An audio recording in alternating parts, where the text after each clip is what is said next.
Oi pessoal, eu sou o Evaldo. Sou o Luan. Sejam bem-vindos a Cine 404. E hoje a gente vai fazer uma coisa que não faz há muito tempo aqui no canal, que é falar mal de filme.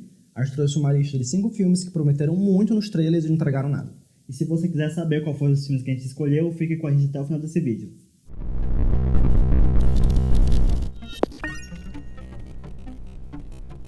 Começando a lista com uma das maiores decepções que eu já tive no cinema, Vingadores Ultimato. Esse trailer hypou muita gente, até que eu não vi o trailer, quem viu só o primeiro filme ainda estava animado para a sequência, porque o primeiro filme, que é Guerra Infinita, é muito legal. É legal. Não é tão diferente do que a Marvel costuma fazer, mas ainda tem um diferencial ali, e a sequência é bastante ruim. Uma das coisas que mais decepcionou as pessoas foi a descaracterização do Thanos, que no primeiro filme tinha uma personalidade legal, ele tinha objetivos que muita gente até compreendia, era um vilão diferente do que a gente costuma ver. E no outro filme ele regride muito nisso, é bastante superficial e só violento na maior parte do tempo. Não parece nada o Thanos que a gente viu no primeiro filme. Outra coisa que deixou as pessoas indignadas, eu particularmente, foi que a Natasha simplesmente não teve um funeral. A mulher deu a própria vida pra salvar o universo e... Não serviu pra nada, né, na verdade. Não serviu pra nada. O Hulk chorou um pouquinho pela morte dela, mas foi só isso que a gente teve, nada comparado... Um minuto deles parados chorando pela Natasha. Um minuto, tá? Um minuto de silêncio. Pronto, acabou. Foi exatamente por isso que ela se viu, né? Um minuto, desde 2011, o primeiro filme, né? 10. Só isso, assim, bichinho. Outra coisa que algumas pessoas não perceberam, mas que deixou outras confusas, foi os Asgardianos aparecendo junto com a Valkyria, sendo que o Thanos tinha matado todos eles no começo de Guerra Infinita, mas no Ultimato eles estavam lá vivinhos da Silva. E por fim, a Capitã Marvel, que era a grande promessa para que o Thanos fosse derrotado, e no final ela dá só uns murrinhos nele, ele dá uns murrinhos nela de volta e fica por isso. Ela é só uma figurante. O filme não tem roteiro, gente, resumindo isso, assim, não presta roteiro, cheio de furo. Whatever it takes. Whatever it takes. Seguindo nessa linha de filmes de heróis, nós temos também Esquadrão Suicida de 2016. Esse filme não é tão ruim quanto o Ultimato, mas ainda, né, deixou bastante a desejar e prometeu horrores nos trailers. Começando pelo Coringa, do Jared Leto, né, que ele aparece mais nos trailers do que no próprio filme. E ele não funciona tão bem para o plot da produção, assim. Ele foi colocado meio que só para vender o filme e não encaixa na narrativa, parece totalmente desconexo. Se tivesse tirado as cenas dele, não mudava nada. E, enfim, ficou bem ruim aquela caracterização dele. E a única cena que ele aparece no final de Liga da Justiça do Zack Snyder, ele funciona muito mais do que no filme do Esquadrão Suicida. Então você vê, né, que... Enfim, não precisava estar ali, não funcionou pra nada. Inclusive, destruiu a imagem do vilão pra essa universo da DC, porque ficou bem ruim. E já que nós estamos falando sobre o Coringa, também não dá pra esquecer da Arlequina, né? Que foi extremamente sexualizada no filme e era bem desnecessário isso. Inclusive, a gente viu que ela foi tratada totalmente diferente no novo filme do Esquadrão Suicida. E ela não perde a graça, o tom dela, sem precisar necessariamente ela estar totalmente sexualizada como ela foi tratada no filme de 2016. Além disso, nós também temos a romantização dos vilões, assim. Ok, que, né, os vilões são tratados mais como pessoas, mas o Esquadrão Suicida de 2016 exagera demais nisso. Inclusive, no final, a gente tem o El Diablo, que ele começa a matar o pessoal lá, se sacrificando. Vou morrer pela minha família, uma coisa super... bem ruim. Não funcionou e ficou super ruim o filme. Você dá vontade de rir, porque o filme tenta se levar muito a sério, mas não funciona pra se levar a sério. É um filme de, basicamente, vilões morrendo. E ficou muito ruim. Enfim, só que posso dizer isso. Deadshot. Guy shoots people. He's a crocodile. And he eats people. Burns people. You're possessed by a witch. And she's just crazy. E o próximo filme da nossa lista faz parte do universo dos X-Men da Fox, que é X-Men Apocalipse, também de 2016. Na verdade, muitos filmes dos X-Men podiam estar nessa lista. Uns deles prometeram muito, não entregaram nada. Mas X-Men Apocalipse se destaca porque ele veio depois de Dias de um Futuro Esquecido, que é um dos poucos filmes dos X-Men que a gente considera bom. O primeiro ponto é o visual do vilão, o Apocalipse. Falando agora um pouco mais de caracterização física. que não agradou muita gente. Eu lembro até que teve muitos memes na época comparando ele a uns vilões dos Power Rangers. Aquela pele azul não ficou tão interessante. Mas maquiagem a gente sabe que é uma coisa que foi regredindo cada vez mais no filme dos X-Men. Em Apocalipse já estava acontecendo. O visual dele simplesmente não ficou muito legal. O ator até que faz um bom trabalho, mas o vilão podia ser um pouco maior e mais assustador. Outra coisa que não agradou muita gente, eu particularmente, é a adaptação de alguns personagens dos quadrinhos. Poderes bastante diferentes do que tem nos quadrinhos. Destaque aqui para Psylocke, que nos quadrinhos ela lê mentes e esqueceram totalmente de colocar isso no filme. Não teve uma pesquisa prévia antes de escrever a personagem.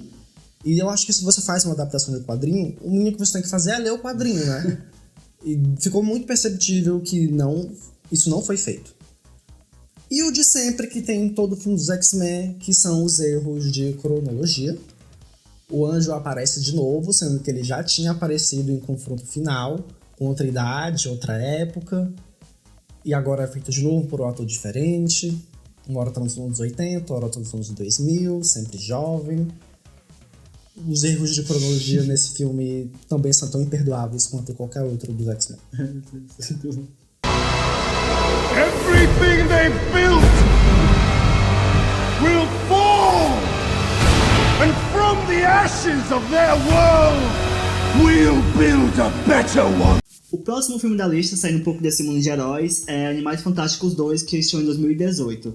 Esse filme é uma bagunça, o roteiro coloca situações que não vão a lugar nenhum, a escritora tentou colocar muita coisa no roteiro e ficou sobrecarregado, não funcionou muito bem e foi uma decepção total. Tá, depois desse momento de desabafo, vamos lá. A timeline do filme, assim, a timeline do universo como um todo tá uma bagunça. Pra quem acompanha o filme do Harry Potter, sabe que lá em Enigma do Príncipe há um flashback do Dumbledore que se passa uma década depois dos eventos de crime de Grindelwald. E ele tá bem diferente do que a gente vê nesse filme. Mesmo que tenha se passado 10 anos, é extremamente incoerente como ele ficou tão velho, acabado.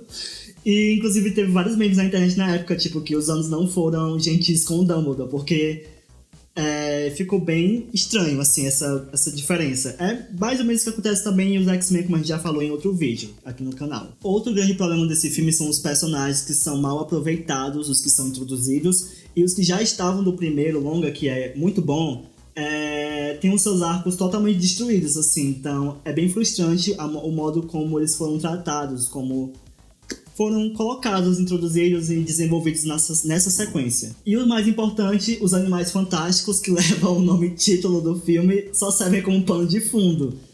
Então a gente percebe que desde o começo parece que a escritora queria fazer os filmes focados no Dumbledore. Então ela colocou meio que essa questão dos animais mais como justificativa para poder contar esses eventos anteriores dos filmes do Harry Potter. Que ela deveria ter assumido isso desde o começo, né? Porque inclusive esse próximo filme que vai lançar vai ser... Dá pra ver que vai ser bem mais focado no Dumbledore. Até o próprio lettering do filme tem lá o nome, Os Segredos de Dumbledore bem grandão. E os Animais Fantásticos ficam lá no cantinho do post, lá no cantinho, assim, só pra fingir mesmo que ainda é sobre os Animais Fantásticos, né? Inclusive o próprio protagonista do primeiro filme, no segundo já foi bem mais colocado de lado. E eu acredito que vai ser a mesma coisa nesse terceiro. Não sei, né? Mas é bem provável. Então, é isso. Not disposable.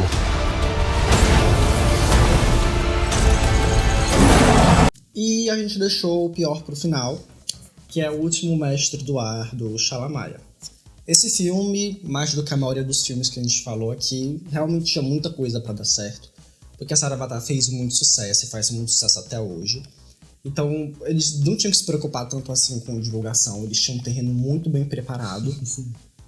E não sei o que passou na cabeça do Shyamalan ou na cabeça dos produtores na hora de fazer qualquer coisa daquele filme. O que mais me irritou no filme foi o whitewashing.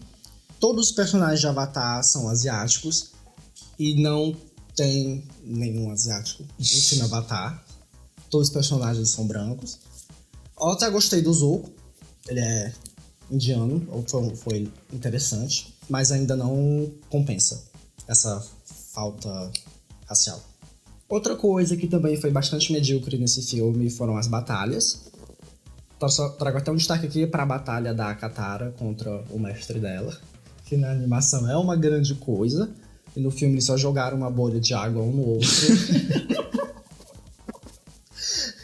E o Shyamalan, por algum motivo, achou que aquilo fosse ser satisfatório. A única batalha mais ou menos que teve foi do Aang e do Zuko na Tribo da Água, mas ainda tá bem longe de ser algo satisfatório. Os personagens também não foram tão bem adaptados. Avatar é conhecido por ter um desenvolvimento muito eficaz de personagens. E nesse filme a gente não entra muito na cabeça dos personagens, a gente não se identifica muito com eles. Foi bem fraquinho esse ponto também. E por isso e outras pequenas coisas, O Último Mestre do Ar é mais uma mancha infeliz no currículo do Shyamalan. A gente espera que a adaptação da Netflix não cometa esses erros.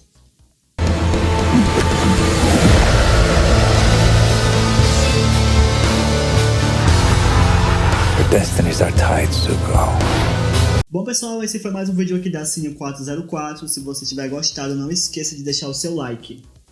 Se você lembrar de mais algum filme aqui que a gente não comentou, pode colocar. E série também, eventualmente a gente pode fazer algum vídeo sobre séries que também prometeram e não entregaram nada. Obrigado por acompanhar até aqui. E até o próximo vídeo, pessoal. Até Tchau. mais.